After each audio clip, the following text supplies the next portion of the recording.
So guys I hope कि इस weekend के आपने सभी टॉपिक्स देख लिए होंगे। चैनल पर बहुत सी वीडियोस अपलोड की गई हैं इस वीकेंड में। वोडाफोन आइडिया कल के दिन हेयरिंग है, तो क्या आउटकम्स रहेंगे और जो भी आउटकम्स होते हैं कल के सेशन में आपके पास क्या क्या पॉसिबिलिटी आ रही है, एक छोटा सा ग्लिम्स फटाफट से यहां पर लेंगे ब्लैंक स्क्रीन पर। और साथ में एक रिक्वेस्ट थी आपकी, मार्क्सन फार्मा, फटाफट से यहां पर मार्क्सन फार्मा को खत्म करते हैं, फिर वोडाफोन आइडिया पर आएंगे। ठीक है, तो अगर आपके पास ये कंपनी है मार्क्सन फार्मा, तो फार्मास्यूटिकल प्रोडक्ट्स की ये कंपनी है, बिजनेस ऑफ फॉर्मुलेशन कंपनी का आपको एंगेजमेंट देखने को मिलता है इन फार्मास्यूटिकल्स में। ये कंपनी का शेयर लगातार गिर रहा है अनप्रेसिडेंटेड तरीके से। आपको कोई स्पेसिफिक रीजन यहां पर नजर नहीं आएगा कि ये शेयर क्यों गिर रहा है। पीई जो है 21.6 का है, मार्केट कैप 7,547 करोड़ का है, बुक वैल्यू 54.4 की है और लगातार स्टॉक में गिरावट है। पिछले एक साल से लगातार आप यहां पर गिरते जा रहे हो। मई और मार्च के बीच में थोड़ी बहुत रिकवरी बनी थी, पर उसके बाद फिर से लगातार गिरावट है और लगभग आप देखोगे यहां पे 350 का रेट का शेयर आपका आधा हो रखा है, बल्कि आधे से भी कम।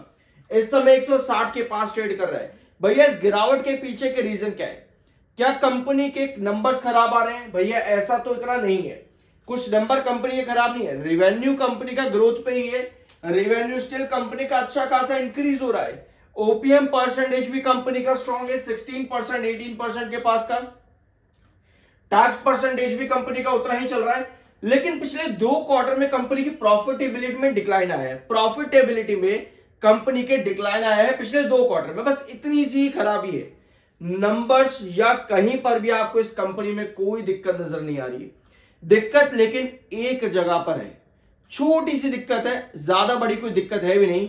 प्रमोटर होल्डिंग डाटा पे आते हैं, आप यहां पे देखोगे आपको नजर आएंगे प्रमोटर एफआईआईस, और एफआईआईस को हमको देखना है ना, एक सेकेंड, ऑर्बिमेड को हमको देखना है। यहां पे एक बार चेक कर लेते हैं, सब्सक्राइब कर देना, अच्छा लगता है, पैसे नहीं लगेंगे इस चीज के। ऑर्बिमेड और यूनिफी, ठीक है, तो एक बार यहां पर चेक करते हैं कौन सा नाम था जो अभी हम, हाँ ऑर्बिमेड, ये रहा। आपको ये नाम यहां पर विजिबल होगा, ऑर्बिमेड एशिया, ये वाला नाम जो आपको यहां पर दिख रहा है, ये एफआईआईस में आपको देखने को मिलेगा। मार्क्सन फार्मा में, मार्क्सन फार्मा के एफआईआईस में आपको ये नाम देखने को यहां पर मिल रहा है। ठीक है, ये एफआईआईस ने सेलिंग करी है और इनके पास लगभग 8.62% की होल्डिंग जून के डाटा के अकॉर्डिंग है। उसके पहले इनके पास 10.88% की होल्डिंग थी मार्क्सन फार्मा में, और अभी जून के डाटा के अकॉर्डिंग 8.62 है। और अगर आप देखोगे तो इन्होंने जो सेलिंग करी है ना, इन्होंने ऑर्बिमेड ने यहां पर जो सेलिंग करी है वो 11 जून को करी है। यानी कि जो डाटा आपके पास आएगा वो सितंबर का जब आएगा ना, तब आपको इनकी होल्डिंग में कमी देखने को मिलेगी। और अगर हम क्वांटिटी के यहां पर अवेलेबल है, एक बार क्वांटिटी देख लेते हैं, तो ये है इनकी क्वांटिटीज। ठीक है, क्वांटिटी भी आपको यहां पर नजर आ जाएंगी। तो इन्होंने सेलिंग करी है और ये एफआईआईस का डाटा है। ठीक है, और जो आपके पास परचेजर आए हैं उसमें आपको कुछ नाम देखने को मिलेंगे, जैसे कि आता है Unifi Capital, Unifi brand, Unifi Mutual Fund, Unifi B Cad, Society general.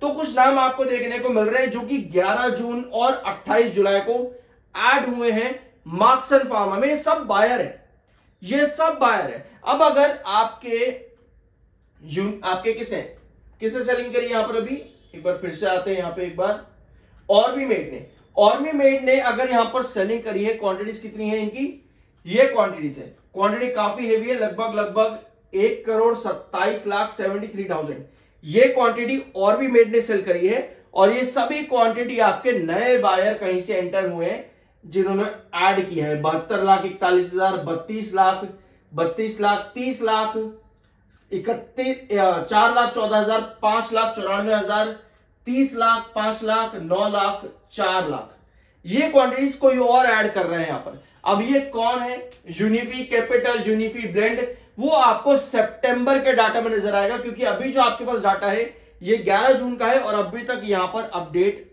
नहीं किया गया है। ये डाटा अभी भी आपके पास जून 2025 का ही डाटा अवेलेबल है। सितंबर का जब डाटा आएगा तब क्लियर होगा यहां पर कि मार्क्सन फार्मा ने, प्रमोटर ने सेल करा है या किसने सेल करा है। अभी हमने देखी है एफआईआईस में तो एक सेल हुआ है, जिनके पास 10% की होल्डिंग थी वो लगातार यहां पर बेच के निकले हैं। अब देखना है ये कि जो बायर आए हैं ये कौन है, ये एफआईज में ऐड होंगे या प्रमोटर में या डीआईएस में, ये इंपॉर्टेंट रहेगा आपका आने वाले सितंबर होल्डिंग में। ठीक है, तो मार्क्सन फार्मा में हम कह सकते हैं कि जो गिरावट अनप्रेसिडेंटेड तरीके से है, उसके पीछे का रीजन एफआईएस की हेवी सेलिंग हो सकता है, जिन्होंने करोड़ों के शेयर सेल करे हैं मार्क्सन फार्मा में। तो अब आते हैं वोडाफोन आइडिया लिमिटेड पर। कल 6 अक्टूबर है, 6 अक्टूबर, क्या पॉसिबिलिटी आपको देखने को मिल सकती है? पहली नंबर 1 पॉसिबिलिटी भैया, एडजर्नमेंट। ठीक है, अभी जो मैंने आपके सामने डाटा रखा होता सारा बल्क और ब्लॉक डील का था, इंट्राडे उसमें कुछ भी नहीं था मार्क्सन फार्मा का। ठीक है, पहला पॉसिबिलिटी आती है एडजर्नमेंट, दूसरा पॉसिबिलिटी आती है डॉट सेट असाइड। ठीक है, दूसरा पॉसिबिलिटी डॉट सेट असाइड आता है, तीसरा पॉसिबिलिटी आती है आपकी, क्या कहें यहां पे, क्लीन चिट। तो देखो कल नहीं मिल सकता कि यहां भी एजीआर पर पूरा माफ हो जाए, ऐसा नहीं, इसकी पॉसिबिलिटी काफी कम है। 2 पॉसिबिलिटी हमारी हो गई है, सेट असाइड डॉट यहां पर कर दे, या फिर और एक चीज और, क्योंकि अमेंडमेंट यहां पर हुआ है ना, आपका जो प्ली है उसका अमेंडमेंट हुआ है, तो अमेंडमेंट प्ली में आपके पास क्या पॉसिबिलिटी आती है? अमेंडमेंट प्ली में एक पॉसिबिलिटी आपकी ये आती है, क्योंकि वोडाफोन आइडिया ने मांग की है कि भैया एजीआर को जो है सेट असाइड कर दिया जाए, उसके ऊपर जो पेनल्टी है, ठीक है, एजीआर के ऊपर जो पेनल्टी है उसको सेट असाइड कर दिया जाए, जो पेनल्टी के ऊपर इंटरेस्ट है उसको सेट असाइड कर दिया जाए, यही मांग है वोडाफोन आइडिया की। तो कल के आउटकम्स आपके पास क्या आते हैं? ये 3 आउटकम्स कल के दिन आपके पास में। पहला आउटकम एडजर्नमेंट, क्या पॉसिबल है कल फिर से एडजर्नमेंट क्या मिल जाएगा? आपको क्या लगता है? कमेंट बॉक्स में यस या फिर नो में अपना ओपिनियन शेयर करना। आपको लगता है एडजर्नमेंट तो कमेंट बॉक्स में एडजर्नमेंट लिखना, या फिर आपको लगता है dot set aside. Dot set aside क्या है?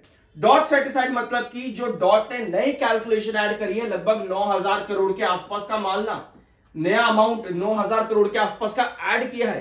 क्या आपको लगता है कल सुप्रीम कोर्ट कहेगा कि भैया चलो इस वाले न्यू कैलकुलेशन को सेट असाइड कर दिया जाए? ठीक है, अगर आपको लगता है कि ये पॉसिबिलिटी है तो कमेंट बॉक्स में डॉट सेट असाइड आप लिख सकते हो, अपना ओपिनियन शेयर कर सकते हो।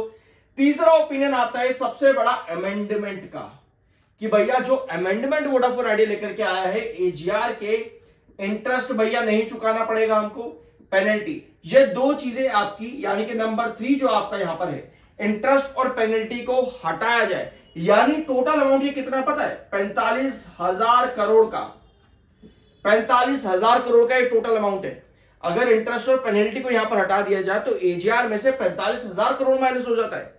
क्या आपको लगता है कि वोडाफोन आइडिया ने जो प्रेसिडेंस बनाते हुए एक साइटिंग यहां पर रखी है अपने नए अमेंडमेंट के अंदर, क्या सुप्रीम कोर्ट उस साइटिंग को रखेगी और कहेगी कि भैया चलो 45,000 करोड़ आपका माफ कर दिया जाता है? क्या लगता है? मुझे पर्सनल लगता है कि यार पहले भी वोडाफोन आइडिया की ये पिटीशन खारिज हो चुकी है सुप्रीम कोर्ट के अंदर, तो मुझे नहीं लगता कि भैया ऐसा होने वाला है। ऐसा इसके पीछे एक रीजन और है। एक तो पहला है कि सुप्रीम कोर्ट पहले भी इसी मांग को खारिज कर चुका है, लेकिन इस बार वोडाफोन आइडिया ने अमेंड करते हुए प्रेसिडेंस रखा है, जिस पर सुप्रीम कोर्ट ने पहले एक साइटिंग दी है। ठीक है, लेकिन मुझे ऐसा क्यों लगता है कि आपका जो सुप्रीम कोर्ट है वोडाफोन आइडिया की इस अमेंडमेंट प्ली को खारिज कर देगा? उसके पीछे रीजन ये है कि सरकार बीच में इन्वॉल्व है, ठीक है, सॉलिसिटर बीच में इन्वॉल्व है, तो इसलिए मुझे लगता है कि भैया ये जो अमेंडमेंट प्ली है कल ये खारिज हो सकती है, क्योंकि इन्होंने ऑलरेडी कह रखा है कि भैया हम रिलीफ के लिए जो है सोच रहे हैं, हमें वक्त चाहिए। तो ये रिलीफ जो है ये किस लिए है? ये रिलीफ है जो एजीआर है, टोटल एजीआर। तो सुप्रीम कोर्ट मुझे लगता है कि कल के दिन ये कहेगा कि भैया जो आप अमेंडमेंट प्ली लेकर के आए हो ये तो भैया हम नहीं लेंगे, यहां पर सरकार के ऊपर हम फिर से फैसला छोड़ देते हैं कि सरकार अपना समय ले और जो भी आपको रिलीफ देना चाहती है सरकार एजीआर पर, वो जब चाहे अपने टाइम के हिसाब से आप लोगों को दे दे। ठीक है, तो ये पॉसिबिलिटी। और एक चीज मेरे पास और आई थी कि कल आपको मिल जाएगा 20 साल का टाइम पीरियड। ठीक है, कल आपको 20 साल मिल जाएंगे कोर्ट की तरफ से कि भैया आप इतने सालों के अंदर एजीआर चुका लो। देखो ये इतना आसान नहीं है, ये इतना आसान नहीं है। हाँ, ये पॉसिबिलिटी तब आ सकती है जब सरकार यानी कि जो सॉलिसिटर है वो आपका यानी कि सरकारी वकील जो है, जो डॉट की तरफ से, सरकार की तरफ से जो एजीआर रिलीफ की बात यहां पर कर रहे हैं, अगर वो कहे कि भैया चलो हम वोडाफोन आइडिया को एजीआर रिलीफ लेंगे, लेकिन वो 20 साल का हमारी ये टर्म्स एंड कंडीशंस है, सरकार का वकील आपको यहां पर ये चीज आकर के कह दे कल कोर्ट के अंदर कि भैया हमको इतनी टर्म्स एंड कंडीशन हम रख रहे हैं, इस तरह से वोडाफोन आइडिया अपना एजीआर पे करे, तब हाँ ये हो सकता है कि कल ही के दिन आपको ये 20 साल का टाइम देखने को मिले। बट इसकी पॉसिबिलिटी बहुत कम है, क्योंकि मुझे पर्सनली लगता है कि कोर्ट सीधा कह देगा कि भैया सरकार के पास टाइम देते हैं और पहले तो इसको सेटिसाइड कर देते हैं, ठीक है, इसको सेटिसाइड कर देते हैं, क्योंकि ये एडिशनल अमाउंट ऐड किया जा रहा है और इस पर सुप्रीम कोर्ट ने पहले ही एक वर्डिक्ट दे रखा है कि भैया और अमाउंट ऐड आप नहीं कर सकते, ऑल्दो ये अमाउंट 2017 के अकॉर्डिंग का है, 2017, ठीक है। तो मुझे लगता है कि ये सेटिसाइड किया जा सकता है नंबर 2, और 20 साल वाला मुझे नहीं लगता कि कल ही आपको कुछ रिलीफ मिलेगा, बाकी अगर मिलता है तो बहुत अच्छी बात है। अब हमारी पॉसिबिलिटी क्या आती है, हमें ये सब चीजें मालूम यहां पर हो गई है कि क्या क्या आपकी पॉसिबिलिटी है। अब हमें देखना यह है कि मान लेते हैं कुछ भी पॉजिटिव डायरेक्शन वोडाफोन आइडिया के फेवर में आ जाती है, तब यहां पर हम क्या कर सकते हैं। इधर आते हैं, आपकी जो क्लोजिंग आई है 8.84 पर आई है, कुछ भी पॉजिटिव आता है कल वोडाफोन आइडिया के फेवर में, तो वोडाफोन आइडिया 9.4 की तरफ क्या कल जा सकता है, 9.4 की तरफ अगर जाता है, कुछ भी पॉजिटिव आता है तो यस पॉसिबिलिटी है 9.4 की तरफ जाने की। लेकिन कुछ भी नेगेटिव आता है तो वोडाफोन आइडिया कल के सेशन के अंदर 8.90 को रिस्ट्रिक्शन बनाते हुए वापस नीचे आ सकता है 7.90 की तरफ, ठीक है। तो ये कुछ पॉसिबिलिटीज है, पॉजिटिव होगा फेवर वोडाफोन आइडिया के में आएगा तो फिर 9.4 और 8.90 की पॉसिबिलिटी आपकी तब है जब कुछ भी फेवर में ना आए, सब कुछ फ्लैट ही देखने को मिले, तो वहां रिस्ट्रिक्ट करके 7.90। तो ये कुछ पॉसिबिलिटीज है कल के दिन वोडाफोन आइडिया लिमिटेड में। बाय सेल की कोई रिकमेंडेशन नहीं, वो आपकी अपनी मर्जी होनी चाहिए। आई होप कि वीडियो आपको पसंद आएगा, मिलता है अगले वीडियो में।